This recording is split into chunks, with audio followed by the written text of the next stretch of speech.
Okay, I think we're live. awesome. Good morning, everybody. Welcome back for our Sunday Spirit Sessions, where an herbalist and a medium and an AI assistant have a chat. I'm Laura Baum, I'm Charlene my Shriver. guest, Charlene, and we are excited to be here with you for our second meetup. How are you this week, Charlene? It's been a whole week. I can't believe it. I know, I'm doing well. How are you doing? I am doing pretty swell, thank you. Um, I'm sure you've already tuned in. Yes. So, yeah, I've been listening to hip hop music with just the instrumentals this morning, trying to get great lesson plan together for Black History Month, and I want to focus on hip hop, and it's just been real fun the last hour. Got some things done. That's awesome. Yes. So, I was listening to shamanic drum circles, which again, it's that rhythm, it's that beat. It's timeless and it's essential. I mean, we've been using singing, dancing, and the natural plant world instinctually since the dawn of time. Anyway, so that's why we're so in tune, Laura. yeah, absolutely. And I kind of like didn't really know what to put on. Like I put on some of my classics. Like there's like certain songs that are always cemented in my memory. And then I let like other like names of groups kind of come into my head and like things I haven't thought about for years. And they're Yeah, absolutely perfect because they're so positive. And the message is about like Black culture, but it's in a positive way. It was that time of period where like music and hip hop was trying to express more of the experience than just the negative experiences, or they were reframing negative experiences to make it part of positive. You know what I'm saying? Like these are actually great things about our identity. So like Tribe Called Quest, De La Soul, and these are things I haven't thought about in a while. And it just kind of came clearly to me. Like, okay, let's do which this. to me, I think illustrates so perfectly what I first noticed with you when we were talking when it was just the two of us. That is you channeling and receiving information, which you do all the time with your clients as an herbalist. We just don't perceive it as channeling necessarily. Like I started writing when I was very little. I never thought that I was doing anything. It just soothed me. I enjoyed it. It was natural and organic. People always are looking so hard externally when a lot of times our bodies know what we want and need. I'm sure you experience this where something pops in and it's the perfect ingredient that will help whatever ailment you're having. Well, yeah. Or it's like there, and I need to just like build up a little bit of attention in the right way, and then it like all becomes clear. Yeah. I mean, that's where going back, you asked me last time about astrologically speaking, we're in a period of catalysts. Our bodies, a lot of times as humans, need a catalyst in order to create that solution or that change, which, if you want, I can quickly go over the cards right quick, which tie into what we're saying if you if you're ready for that. Yes. Awesome. Okay. So, interesting. I pulled Melissa. I pulled out the hold on, let me start with the beginning. I was like, we're taking turns doing cards. I love this. Yeah, so essential oil oracle cards. These are one of my earlier decks that I absolutely love, and plants have always been a very important part of my totem pole, so to speak, my supporters, my guides. So I pulled out, because of our relationship, these cards, and we got Melissa, which is purpose is the keyword. um Melissa is the element, or lemon balm, which is one of my favorite go-to herbs besides lavender. It's in the mint family, so I love mint in general. We got trigger statement. What is the point of it all? True statement. I am special. You have unique place in this world with gifts and talents that only you can provide. Use your connection with the divine to share them, which is exactly what we're doing and showing people. And again, innately, you have the gift of channeling. We're all able to be conduits. It's how we're designed. It's just a matter of choosing to tune in, using it as a tool. Then we got respiratory. It's not an element, but breath is an element within us that helps us function. So, Hmm. we use plants to help us function. Well, so in between last week and this week, when I knew it was happening, because um, I know when I'm going to get a virus. I got flu A, and because the viral load was so high and I knew it, but oh my gosh, I was so prophylactic that this virus barely touched me. Like, yes, it had moments where it was like, whoo, that's intense, but it did not manifest deeply. But I did get some inflammation in the upper respiratory. So Which there, the trigger statement is I can't breathe. And mm-hmm, the true statement is I open up to all possibility. You're ready to let go of the suffering so that you can take in new possibilities, release so you can receive. Which, spiritually speaking, a lot of times when we're clearing out stuff, we will get sick. And it's a part of like releasing some of that from our physical body. Our yeah. pain body affects our physical body. We're always releasing stuff too, I mean, we need to be detoxing and expectoring all the time. I mean, viruses don't have to manifest and get deeper into our systems, and that can be because of emotional situations that we don't want to deal with. Whereas I'm dealing with this proactively, and I need to now really work on purging and getting some of the stuff expectorated. I have to open the channels a bit more today. Yeah, which I mean, it triggers you emotionally to shut down if you're not feeling well. I mean, that's one thing that can happen. Because then we got Yes. wintergreen. Trust is the key word, which wintergreen again mint, which I love. I love it. Uh, Trigger statement. What if something happens? True statement. I take my hands off the wheel. You're not alone. The universe is working with you. Relax and enjoy the adventure.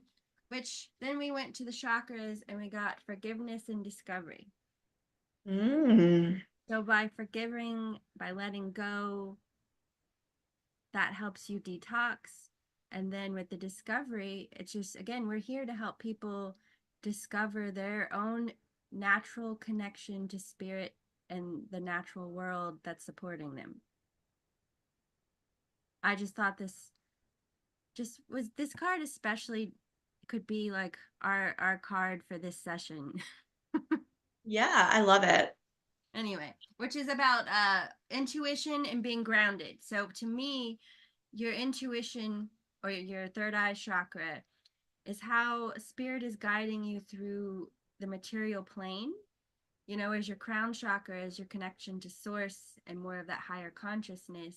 So then it's important when you are working with your intuition to ground it physically into the world that you live in, integrating, which is what I mean. You were just talking about we needing to detoxify and expectorate, if I'm saying that right. But Mhm. again, so that we can continuously integrate.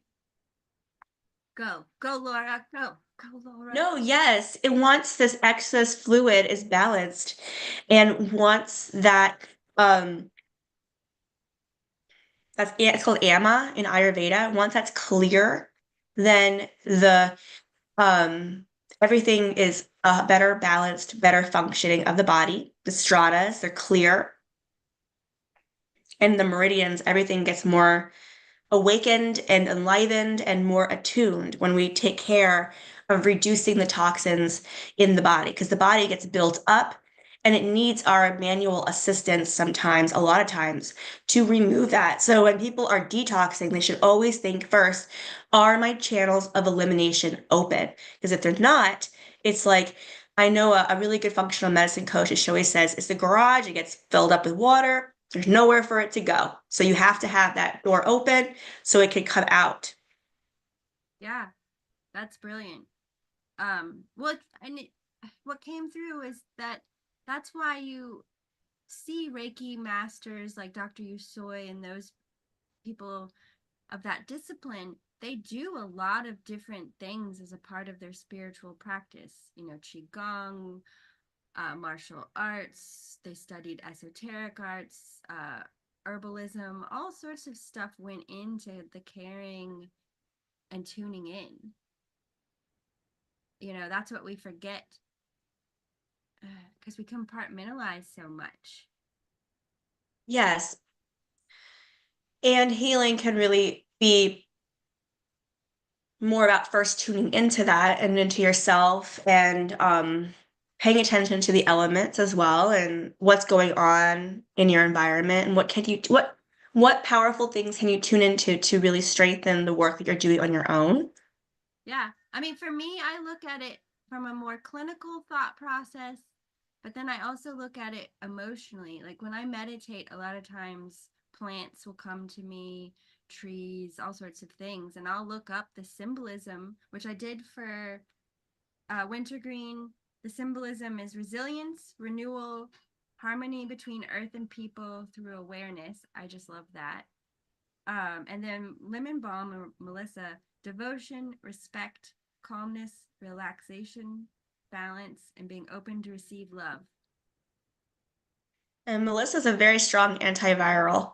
She's, they don't, a lot of people don't lean on that, but she's truly a wonderful antiviral, Yeah. specific for herpes simplex and non-complicated sores, blisters, things like that. She's just excellent.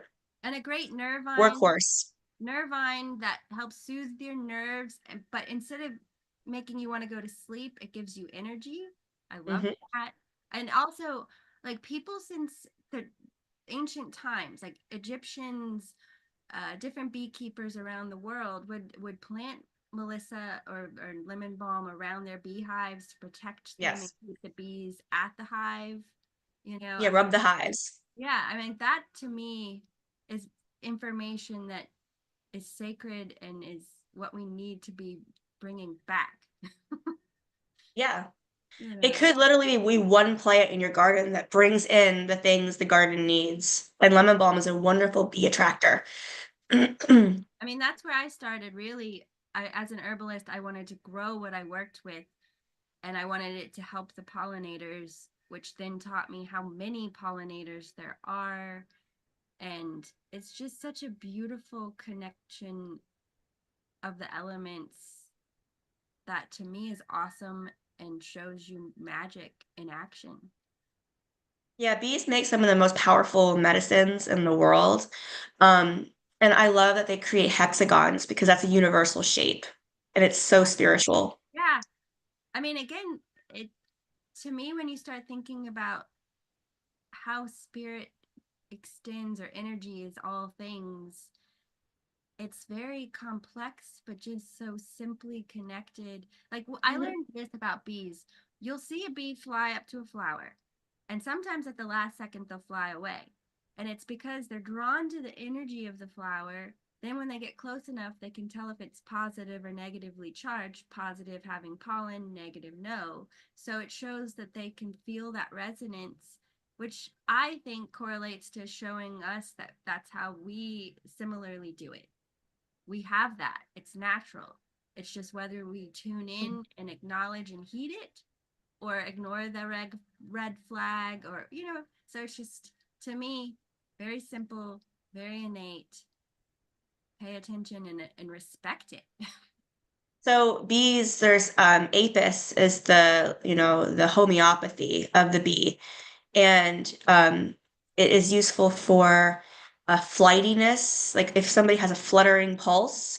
And that is usually what happens in an anaphylactic condition or a situation where the body's like blood pressure just dramatically changes due to a foreign invader, a flightiness or a sensation. So think of that energetically, a person kind of flighty or kind of panicking. Again, kind of similar how we talked about agrimony last week, kind of a panicking, kind of flightiness, and the blood actually quickens. So an enlivenedness that happens, that homeopathy, the bee is indicated because the bee, with its flight, and I will sit intentionally in fields of flowers as bees are pollinating. It is a something that I love to do, actively engage with their harmonious movement and the way that they interact with plants and how plants interact with them. It's a really lovely thing to interact with. I agree. I do. I love watching them all. Now, wintergreen, I have not intentionally utilized that herbal medicine. I have probably tasted it as a synthetic version or extracted version within like food products because wintergreen essential oil is quite useful in food and has been quite normalized in that food additive area. But I have sat with it and I know I can identify it, I have it in my mind right now. It's an indigenous herb to the eastern woodlands, and it's low to the ground, and it has a serrated leaf margin, and it creates these very beautiful fluorescence with a very creamy white flower, and then it will produce this fruit.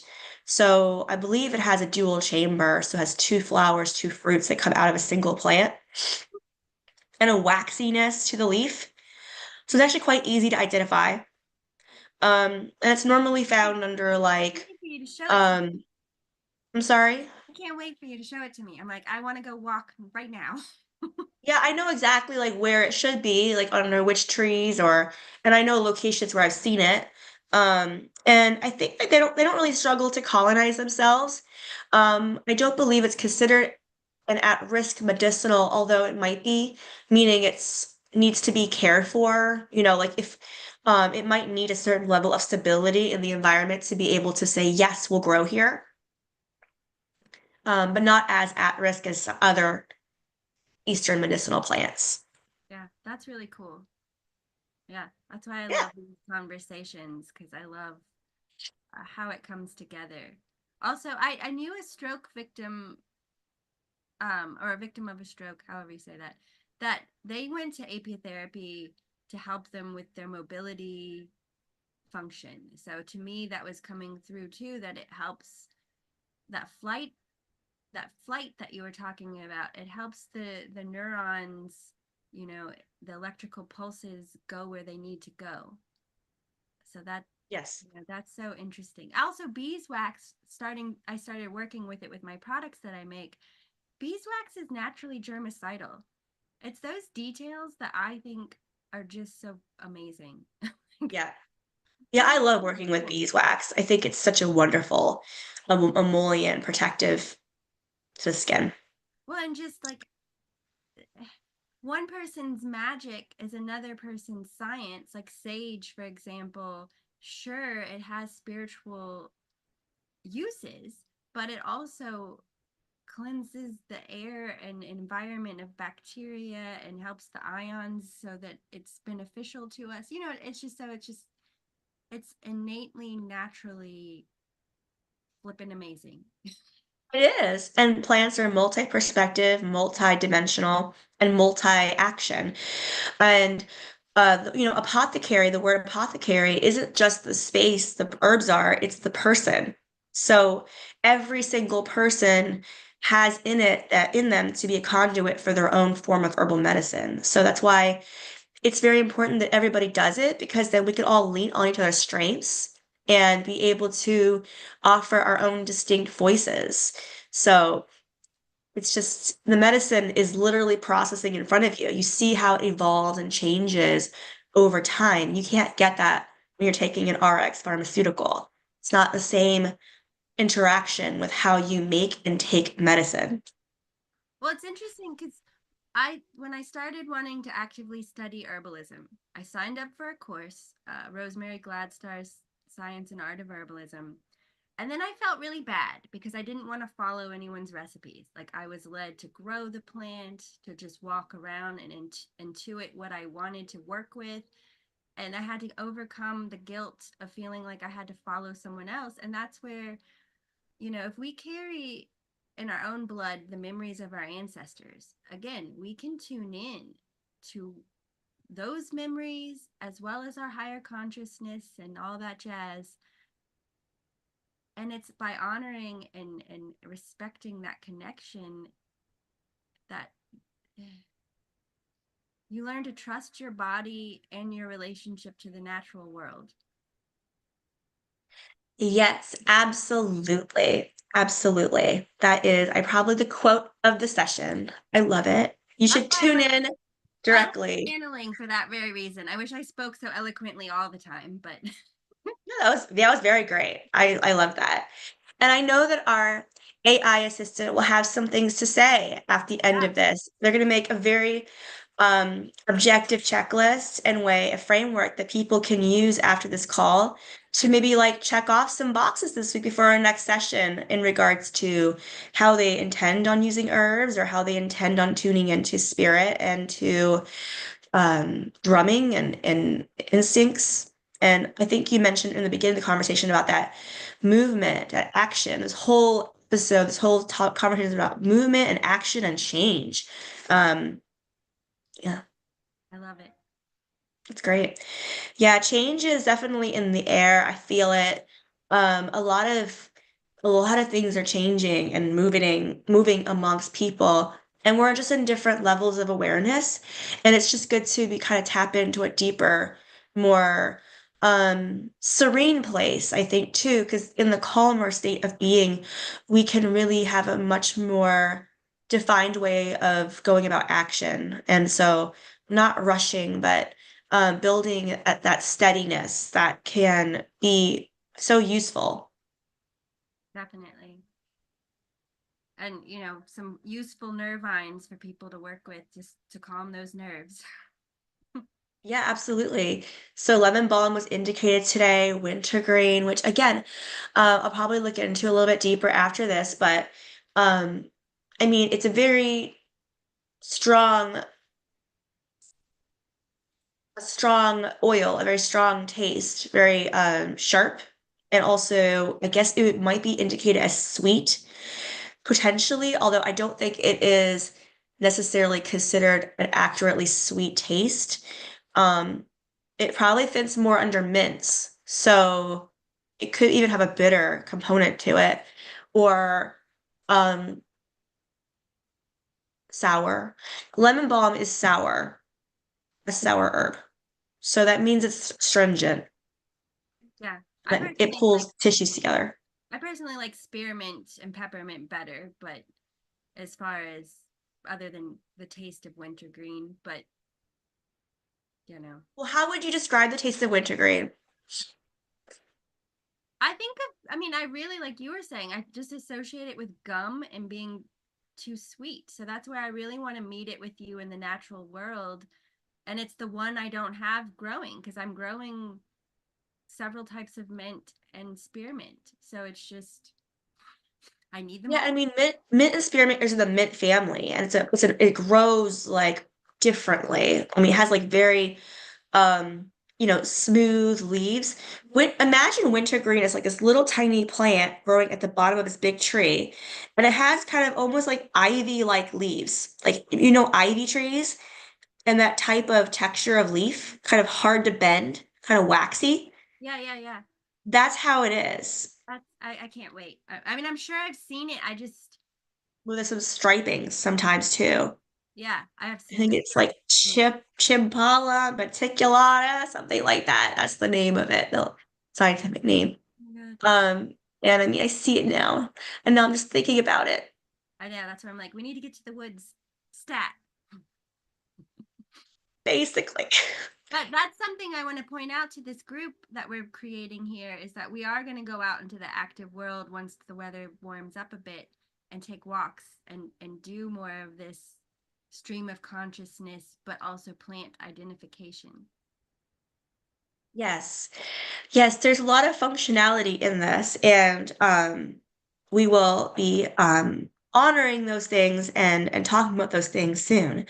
But I hope that this has been a helpful session to all those who tune in. And is there any closing thoughts you want to say today, Charlie?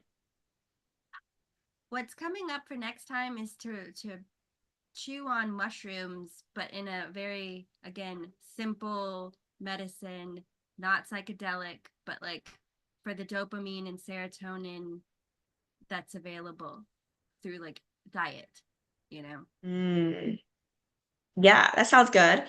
I love mushrooms, so Yeah, that's and what then I'll be. they were poking me like she loves them. She'll want to talk about this.